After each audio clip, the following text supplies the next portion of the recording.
যদি কোনো ব্যক্তি ইতিম মিসকিনদের দায়িত্বভার বহন করে, তাদের যদি দেখাশোনা করে, সে আমার সাথে জান্নাতে থাকবে। আর রাসূল সাল্লাল্লাহু আলাইহি ওয়াসাল্লাম বলছেন, যখন কোনো ব্যক্তি, কোনো বিধবা ব্যক্তির, কোনো অসহায় ব্যক্তির, দুর্দশা ব্যক্তিদের খাদ্য, পোশাক, পরিচ্ছদ, বিভিন্ন ব্যয় ভার বহন করবে, ওই ব্যক্তি যেন জিহাদ করলো। সুবহানাল্লাহ ওয়া বিহামদিহি। রাসূল সাল্লাল্লাহু আলাইহি ওয়াসাল্লাম বলছে, শুধু তাই নয়, সে কি করলো? ওয়া কিয়ামুল লাইলি, সারা রাত ইশার পর থেকে নিয়ে ফজর রাত পর্যন্ত যে রাত কিয়াম করে রাত জেগে জেগে সালাত আদায় করা হয়, যে নেকি অর্জন হবে, সেই নেকি সে অর্জন করবে। এবার রাসূল সাল্লাল্লাহু আলাইহি ওয়াসাল্লাম বলছে, শুধু তাই নয়, এতটুকুই নয়, ওয়া সিয়ামাল লাইলা, সারা দিন সিয়াম পালন করা, সারা বছর প্রত্যেকটা দিন যে নফল সিয়াম পালন করা হয়, সে সওয়াব পাবে। বিশেষ করে আমরা যদি সমাজের দিকে দৃষ্টিপাত করি, তাহলে দেখতে পারবো যারা ইতিম রয়েছে, মিসকিন রয়েছে, বিধবা রয়েছে, এরাই সবচেয়ে অভাবে ভোগে, এরাই বিনা চিকিৎসাতে ভোগে, এরা ক্ষতিগ্রস্ত হয়ে যায়, এরা দিনের পর দিন কষ্টকে স্বীকার করে অবশেষে তারা চোখের পানি ফেলে ফেলে আল্লাহর দরবারে ফরিয়াদ করা ছাড়া কোনো উপায়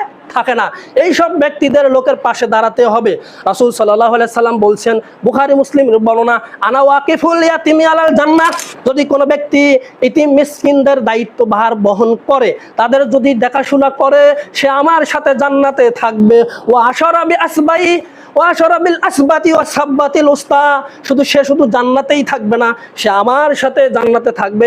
যেমনি ভাবে শাহাদাত আঙ্গুল আর মধ্যমা আঙ্গুল একত্র রয়েছে, ঠিক তেমনি ভাবে ওই ইতিমকে সাহায্য করা ব্যক্তি, বিধবাকে সাহায্য করা ব্যক্তি, মিসকিনদের সাথে সাহায্য করা ব্যক্তি, সে আমার সাথে জান্নাতে অবস্থান করবে। সুবহানাল্লাহ ওয়া বিহামদিহি।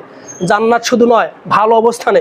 আমরা সমাজে দেখতে পাই, যখন কোনো ব্যক্তির সাথে আমাদের লেগে যায়, কথার বিতর্ক লেগে যায়, তখন বলি, তোমাকে চিনি, কি এমন মর্যাদা রয়েছে, আমি যে চেয়ারে বসি সে চেয়ারে বসতে পারো না, আমি যে বংশের লোক তুমি সে বংশের লোক না। গর্ব করি কি করি না?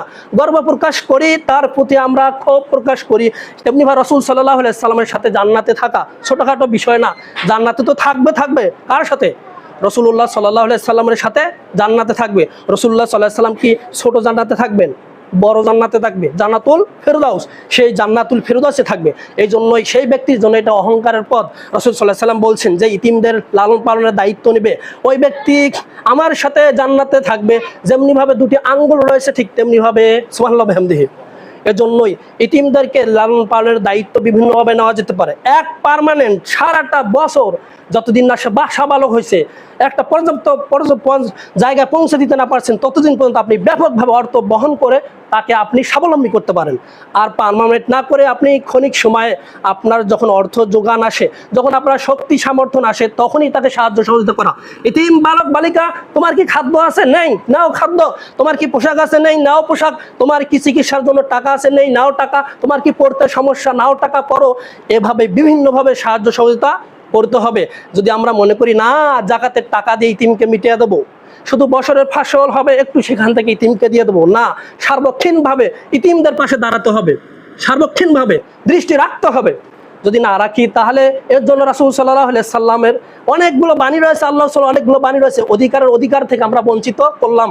ওই যে সূরা জারিয়াতের 19 নম্বর আয়াত আলোচনা বলছেন, অফি আমওয়ালিহিম হাক্কুল লিসাইলি ওয়াল মাহরাম, যে তোমাদের সম্পদে, তোমাদের অর্থ সম্পদে, ধন সম্পদে, ক্ষেত খামারে, ফসল যা তোমার রয়েছে, এগুলোতে হক রয়েছে কার? ওই মিসকিনদের, দুর্দশাগ্রস্ত ব্যক্তিদের, যাদের অর্থ সম্পদ নেই, তাদের অধিকার রয়েছে। একথা কে বলছেন? আল্লাহ সুবহানাহু ওয়া তাআলা। যদি আপনি না দেন, তারা যদি কষ্ট ভোগে, তাহলে মনে রাখবেন এর জন্য হিসাব দিয়ে আল্লাহর নিকট আপনার করতেই হবে, কোনো মাপ নেই। এদের ফজিলতের সেবা করার অনেকগুলো ফজিলত রয়েছে। বুখারী মুসলিমের বর্ণনা, রাসূল সাল্লাল্লাহু আলাইহি সাল্লাম বলছেন, আস-সাইলি আলাল মিরহালাতি, যদি কোনো ব্যক্তি কোনো বিধবা নারীকে সেবা যত্ন করে, তার দায়িত্ব প্রাপ্ত বহন করে, তার রিজিক, তার খাবার, তার পোশাক পরিচ্ছদ, তার চিকিৎসা, তার আশ্রয়স্থল, তার নিরাপত্তা, এগুলো যদি সে ব্যবহার গ্রহণ করে, তাহলে কি হবে? রাসূল সাল্লাল্লাহু আলাইহি সাল্লাম বলছেন, ওয়াল মিসকিনা কাল মুজাহিদু ফি সাবিলিল্লাহি ওয়া কিয়ামিল লাইলি ওয়ান নাহার। রাসূল সাল্লাল্লাহু আলাইহি সাল্লাম বলছেন, যখন কোনো ব্যক্তি, কোনো বিধবা ব্যক্তির, কোনো অসহায় ব্যক্তির, দুর্দশা ব্যক্তিদের খাদ্য, পোশাক, পরিচ্ছদ, বিভিন্ন ব্যয় ভার বহন করবে, ওই ব্যক্তি যেন জিহাদ করলো। সুবহানাল্লাহ ওয়া বিহামদিহি। জিহাদের যে সওয়াব পাওয়া যায়, ওই ব্যক্তি সেই সওয়াব পাবে। এবার রাসূল সাল্লাল্লাহু আলাইহি সাল্লাম বলছে, শুধু তাই নয়, সে কি করলো? ওয়া কিয়ামুল লাইলি, সারা রাত ইশার পর থেকে নিয়ে ফজর রাত পর্যন্ত যে রাত কিয়াম করে রাত জেগে জেগে সালাত আদায় করা হয়, যে নেকি অর্জন হবে, সেই নেকি সে অর্জন করবে। সুবহানাল্লাহ ওয়া বিহামদিহি। এবার রাসূল সাল্লাল্লাহু আলাইহি সাল্লাম বলছে, শুধু তাই নয়, এতটুকুই নয়, ওয়া সিয়ামাল লাইলা, সারা দিন সিয়াম পালন করা, সারা বছর প্রত্যেকটা দিন যে নফল সিয়াম পালন করা হয়, সে সওয়াব পাবে। সুবহানাল্লাহ। কথা বলেন, সুবহানাল্লাহ বিহামদিহি। রাসূল সাল্লাল্লাহু আলাইহি সাল্লাম কত বড় মর্যাদা দিয়েছেন। এজন্যই ইতিমদের জন্য টাকা ব্যয় করা, গরিবদের জন্য টাকা ব্যয় করা, অসহায় লোকদের জন্য টাকা ব্যয় করা, বুদ্ধি প্রয়োগ করা, শক্তি প্রয়োগ করা, মন মানসিকতা, বিশাল মন মানসিকতার প্রয়োজন। এই মন মানসিকতা আনতে হবে। এই জন্য ফায়দাও বিশাল। জিহাদের মতো ফজিলত আছে নাকি? জিহাদে গেলেই শহীদ অথবা গাজী অথবা কাফের গোষ্ঠীকে হত্যা করে আসবে। এই যে জিহাদের মাধ্যমে ইসলাম আজকে প্রতিষ্ঠিত। রাসূল সাল্লাল্লাহু আলাইহি সাল্লাম সাহাবাদেরকে মাধ্যমে কয়েকটি জীবন দেওয়ার মাধ্যমে তিনি বিশাল জনতার জীবনকে রক্ষা করছে। যদি রাসূল সাল্লাল্লাহু আলাইহি সাহাবাগণ মারা যেতেন তাহলে ইসলাম থাকতো না, ইসলাম ধূলিসাৎ হয়ে যেত। এই জন্য বিরাট একটা সওয়াবের কাজ হবে যদি ইতিমদেরকে, অসহায়দেরকে আমরা কি করি? লালন পালন করি, তাদেরকে সেবা দেই, তাদেরকে খাদ্য বস্ত্র দেই, বরং না উল্টো আমরা তাদের অর্থ সম্পদ লুটিয়ে নেই। রাসূল সাল্লাল্লাহু আলাইহি সাল্লাম বলছেন অসহায় ইতিম তো আছে, অসহায় এবং বিধবা, এদের কি করতে হবে? সেবা যত্নের, এদের দায়িত্ব আমাদেরকে নিতে হবে, তাদের নিরাপত্তার। উল্টো আমরা তারা ইজ্জতে হানা দেই, বিধবা হলে ইজ্জতে হানা দেই, বিধবা হলে তার অর্থে হানা দেই, ইতিম হলে তাকে মানহানি করি, তাকে শিক্ষিত করতে চাই না, চোখ ফুটলে আমার বিরুদ্ধে লাগবে বলি।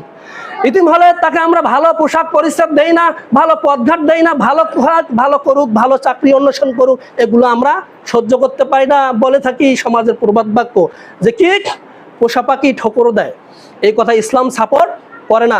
আপনি আপনার সেবা প্রদান করবেন, আপনি আপনার দায়িত্ব মুক্ত হয়ে যাবেন। যদি আপনি আপনার সেবা প্রদান না করেন, আপনি আপনার দায়িত্ব পালন না করেন, তাহলে এর জন্য আল্লাহর নিকট আপনি ধরা খাবেন।